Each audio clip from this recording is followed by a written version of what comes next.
No capítulo 41, versículo 11 de Jó, a Bíblia faz uma pergunta. Deus fala para ela: Jó, quem primeiro me deu para que eu possa retribuir? Aí Deus diz: tudo que há embaixo do céu e dos céus é meu. Ao Salmo 24 encaixa como uma luva em Jó 41:11. O Salmo 24, o salmista começa a dizer: do Senhor é a terra e sua plenitude, os moradores e que nela habitam. Então nós podemos observar que Deus tem todo o poder, tudo é dele. A Bíblia diz que Ele conhece as estrelas e as chama cada um pelo seu nome. Ele conhece cada um de nós. Tive uma experiência, volto a contar de novo. Ano passado, foi esse ano passado, quando teve a festa do Cacau, e eu, no meio daquela multidão, fechei os olhos, eu não conseguia decifrar, porque muitas pessoas falando ao mesmo tempo, você não consegue decifrar. E eu dizia: meu Deus, o Senhor é poderoso. Eu não estou entendendo o que esse povo está falando, porque é muita gente. O Senhor consegue entender, o Senhor consegue decifrar. Deus, Ele consegue decifrar a tua oração jamais. Deus vai confundir a minha oração com a tua oração.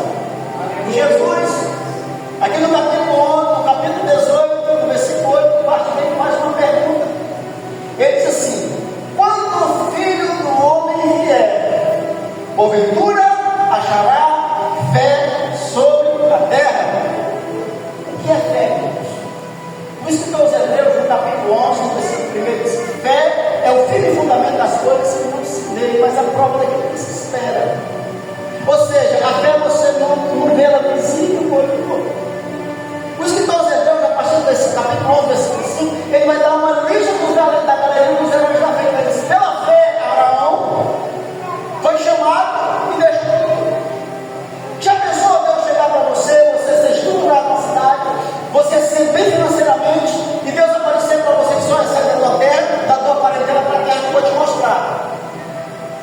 O que você vai falar? Você vai dizer: não, aqui eu construí, aqui eu fiz raízes. Mas sabe o que a Bíblia diz? Que Abraão obedeceu e foi imputado por justiça e fé. Aleluia. Era um senhor de 75 anos, mas Deus falou para ele que ia dar um filho, ele deu. É isso que é a fé. Quando nós podemos observar como Jesus estava nesse sermão, Jesus, ele começa primeiro aqui no capítulo 8, vocês vão se organizar. Ele começa a falar sobre fé, o desejo de persistir nesse coração. Ele vai dizer assim: olha, havia uma mulher, no sermão passado eu dei esse exemplo e volto a dar desse sermão. Uma mulher que ela importunava o juiz, todo dia ela estava na casa do juiz e dizia assim: Senhor, entra na minha causa. Aí o juiz dizia assim: não vou entrar, não pode resolver os homens.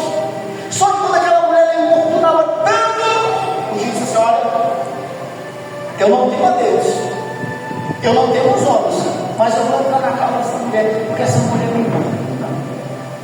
Ou seja, essa mulher sempre está batendo na minha porta. É isso que é fé, irmãos. Você pode estar no meio do furacão, mas você vai se ver lá do outro lado, na vitória.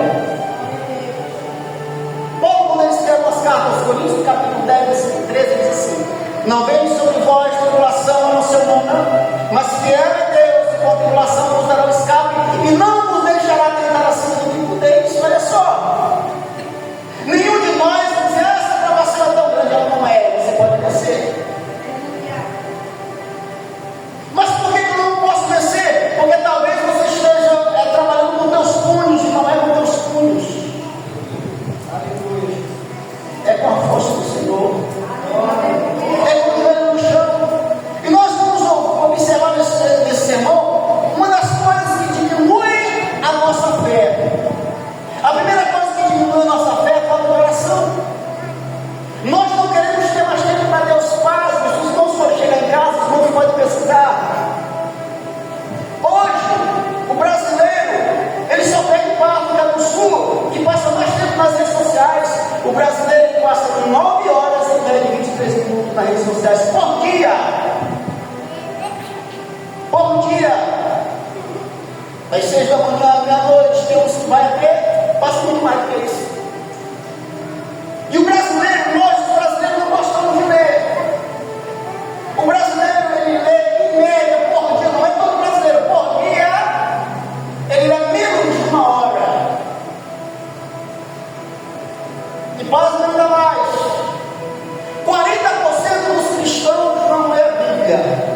É por isso que hoje são enrolados. É por isso que hoje tem muitas igrejas que vêm de lenço, vêm de óleo, vêm disso, e as pessoas vão, porque os cristãos, né, Bíblia. Não lê, não estuda. Porque quando ele olha para a Bíblia, ele diz assim: nossa, isso é um livro grosso, eu não vou estudar. Mas se ele começar a se debruçar, pasme. O muçulmano, aos 7 anos de idade, ele já leu algumas vezes o Corão. O muçulmano da nossa idade, ele já leu a Surata de São 114 várias vezes. O muçulmano, eles oram 5 vezes ao dia. Então a primeira coisa que nós vimos que nos afasta de Deus é a nossa oração. Não oramos.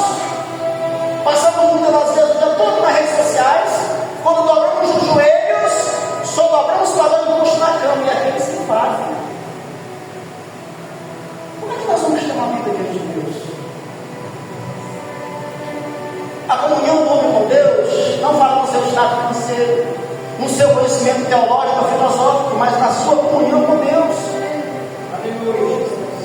Lembro-me agora na primeira viagem de Paulo, em Atos capítulo 16, quando Paulo vai na sua primeira viagem.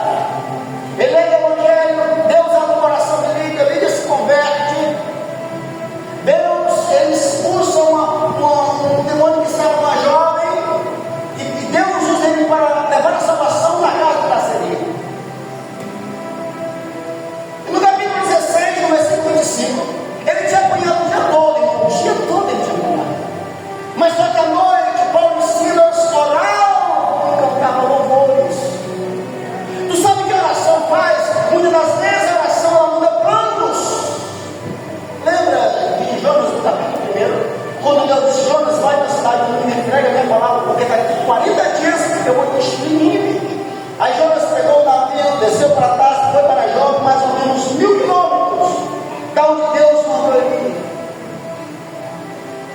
Sabe o que acontece muitas das vezes, irmãos? Sabe por que muitas das vezes o teu barco balança, muitas das vezes carregar? Porque o Jonas está no teu barco. Aqueles marinheiros não tinham nada a ver, eles venderam a passagem para Jonas, eles não sabiam ver de Jonas, mas só que Deus foi misericordioso, mandou uma tempestade. E eles começaram cada um a clamar o seu Deus, e lançaram sorte, a sorte caiu sobre Jonas. Aí sabe o que Jonas fez? O que Adão e Eva fez lá de Gênesis no capítulo 2. Jonas disse: é por minha causa. Se vocês me jogarem na água, vai parar. Jonas era para dizer: eu me perdoa, não. Mas ele foi até o fim. Ele quis descobrir um erro, outro erro. A raiz da amargura, como ele disse, mora para ser tirada do nosso coração. Provérbio 28, 13 diz que aquele que encobre suas transgressões nunca prosperará, mas porém o que confessa deixa alcançar do Senhor misericórdia. Olha a sentença dele, foi jogada no mar. Só que ele falou: acabou, mas Deus foi misericordioso, mandou um grande peixe e tragou Jonas. Só que eu acho bonito no capítulo 2, ele começa uma oração, ele diz: no ventre do inferno, gritei, ouviste a minha voz. Jonas se arrepende e se Deus disse assim: olha, o peixe vomita ele, o peixe vomita Jonas. A sentença dele era morte, mas Deus mudou a sentença. Vocês lembram do capítulo 38 de Isaías? Quando Deus fala em Isaías, fala lá para o meu servo, ele diz para ele colocar a casa dele em ordem, porque ele vai morrer. Já pensou, irmãos? Você receberá essa sentença de Deus, vai morrer. Aí o rei Ezequias virou para o rosto, saiu do seu trono, dobrou o joelho, jogou cinza sobre a sua cabeça e disse: ah, vou dobrar. Se você seguir no dia com coração sincero perante ti. E a Bíblia diz que aquela oração ela subiu como um cheiro suave na presença do Senhor. Ao Senhor disse: Isaías, fala para o meu servo que eu vou acrescentar mais 15 anos de vida para ele. Nós temos, irmãos, esta arma infalível que é a oração. Quando de nós não temos tempo para Deus? Quando de nós, nosso trabalho sempre está claro que a Bíblia diz que digno é o homem do seu alimento, do seu trabalho, do suor do teu rosto, para teu pão. A Bíblia diz. Mas nós também temos uma vida espiritual. Nós também temos um Deus a prestar conta. Nós aqui somos passageiros.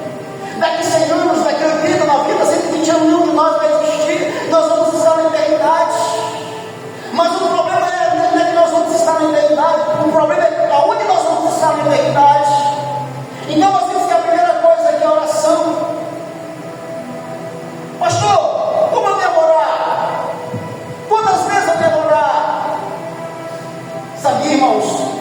tem cristão que não ora.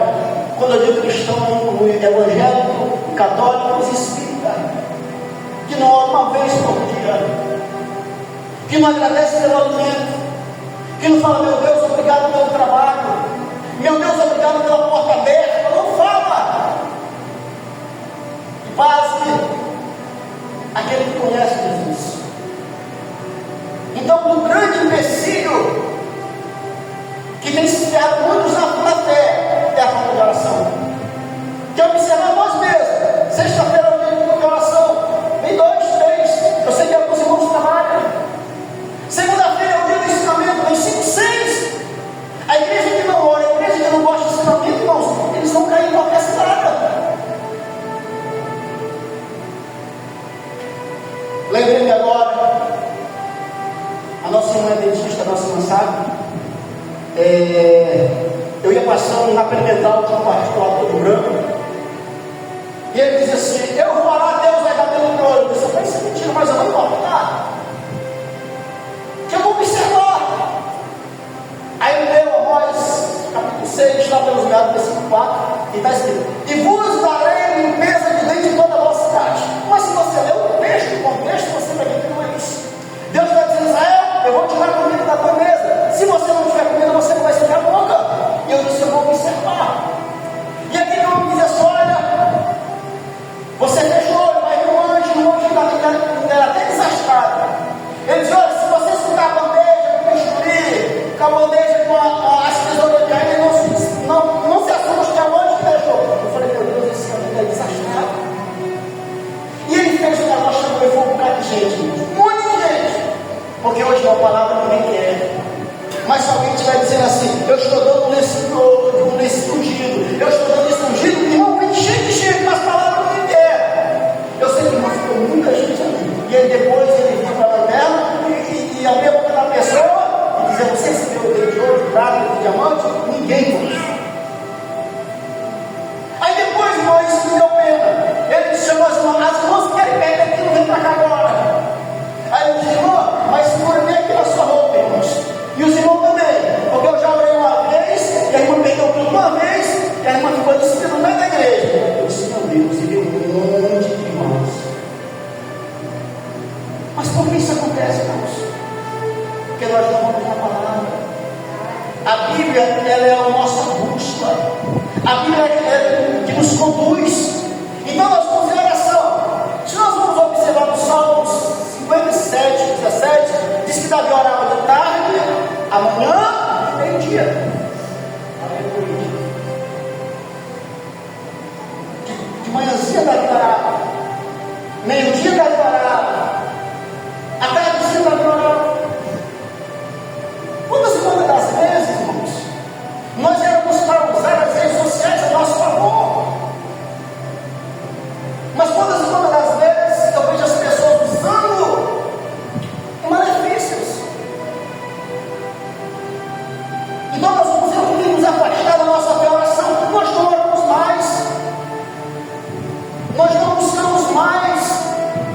Nós muitas das vezes é quando a oração não vou, porque eu não consigo passar meia hora com os velhos. É quando me ensina não vou, porque eu não quero ouvir, porque a palavra ela vai no encontro. A palavra ela tem que ir no encontro. A palavra ela é a única que tira de nós tudo que não visa com a santidade de Deus. Talvez se pregássemos outro evangelho estava cheio. Eu me lembro de Paulo escrevendo nos Gálatas, no capítulo 1, versículo 6. Paulo estabeleceu a igreja de Gálatas, depois Paulo disse, olha, eu lembro que tão depressa vocês passaram por outro evangelho, mas eu sei que não é outro evangelho, mas alguém que deturpa o evangelho de Cristo. Aí o versículo 8 diz assim, olha, se eu, o anjo do céu, usa no céu outro evangelho, seja dado que eu não creio. Então nós vamos ver a oração, a falta de oração. Segundo, nós vamos ver a falta da leitura da palavra de Deus. A igreja cristã brasileira tem um índice muito alto em analfabetismo religioso, analfabetismo bíblico. Nós, irmãos, servos de Deus, na tua consciência, quem leu a Bíblia hoje?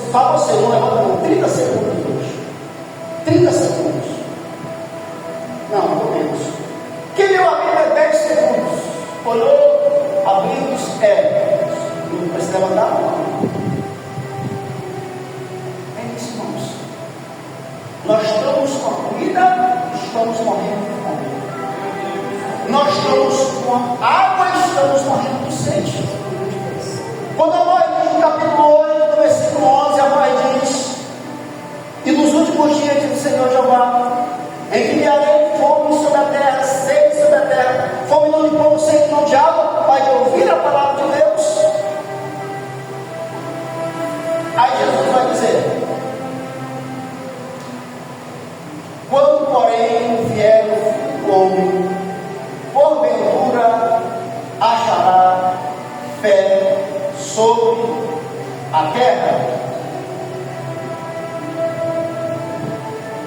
Será que nós, cristãos, todas as dominações, será que nós temos fé? Uma fé alicerçada em Cristo, uma fé palpável em Cristo. Eu acho interessante, uma fé praticante de Jesus.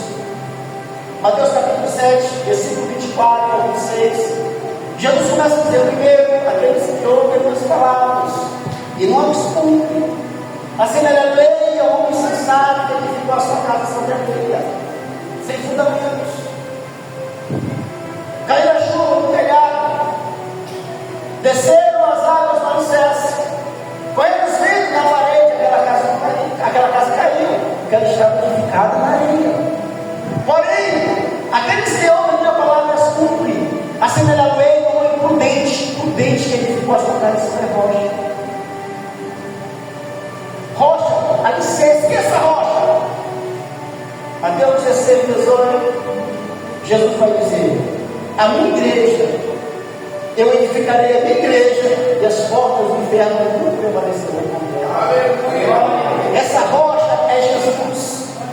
Quando nós, os servos de Deus, quando nós, os cristãos, edificamos a nossa casa sobre Jesus, pode vir a prova, pode vir as perseguições, pode vir a aflição. Quantos irmãos foram analisar a história? A igreja do século I, começando quando Tiago foi decapitado por Herodes, e os demais apóstolos eram perseguidos.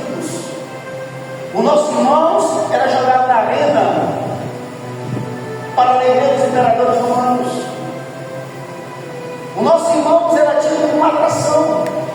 Os nossos irmãos eram mortos pelos leões. Os nossos irmãos eram mortos crucificados. Os nossos irmãos eram mortos queimados. Mas eles negavam Jesus? Não negavam Jesus. Eles diziam: eu sou servo do Senhor. E hoje não é Jesus. Nós negamos Jesus por qualquer coisa. Negamos Jesus de nossa maneira de portarmos, de fazer nossos negócios. Terceiro, oração. Primeira oração. Segunda palavra. Terceiro, nos congregarmos. Nós temos de estar nos congregando do jeito que estamos agora. Salomão disse que o cordão de 2 dobras, ele é mais difícil de quebrar que pessoa de um. A igreja é um organismo vivo. Paulo disse que, olha, nós somos membros do corpo de Cristo. O pé não pode dizer para a mão: não tenho de te serventia. O ouvido não pode dizer para o nariz: eu não tenho de te serventia. Mas todos os membros, pelo estado que faz o corpo trabalhar.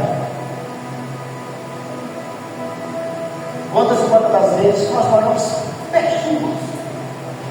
Quando vão chegar em casa, vamos às redes sociais para essa observação.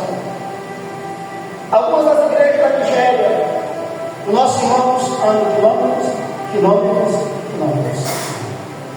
Quando chega a igreja, debaixo de uma árvore grande,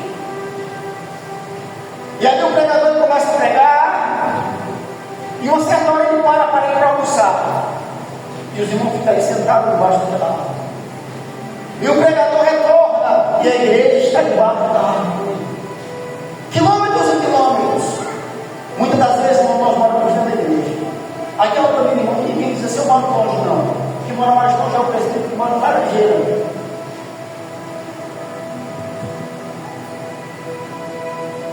Eu lembro quando aceitei Jesus, eu vinha na minha bicicletinha. Sempre eu gostei de Bíblia de Zico, porque eu fechava com a Bíblia de Zico, colocava na bicicleta e ia para a igreja. Na chuva, ia na chuva. No trabalho, eu nunca faltei no trabalho, irmãos. Sempre eu chegava debaixo de chuva. Se eu for para o trabalho debaixo de chuva, eu não vou para a igreja. Hoje a nossa dificuldade é que nós muitas vezes temos algumas coisas na verdade que eu não vou para a igreja por causa disso, mas no trabalho nós temos que ir. Aí Jesus diz: porventura, quando o Filho do Homem vier, achará fé sobre a terra? Entenda uma coisa, irmãos. A Bíblia, ela nos afasta do pecado. O pecado, ele nos afasta da vida. Não existe pecadinho, pecadão, existem consequências. Muitas das vezes o inimigo de nossas almas coloca em nossa mente alguma coisinha pequena, mas isso não vai inflamar, não. Só que a Bíblia diz que inflama. E quando inflama, ele afeta uma região maior.